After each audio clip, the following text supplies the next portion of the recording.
屯老勇义成立着银发健身俱乐部，要协助长辈锻炼肌肉，安尼较袂跋倒。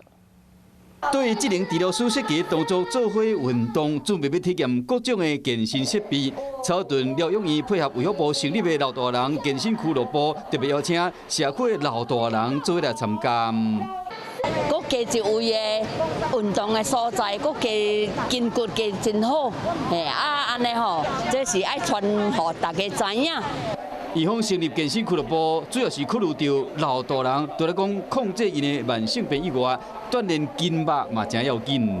运动太激烈，心跳会跳得太快，所以会有一个 range 有一个范围，它会回馈我们，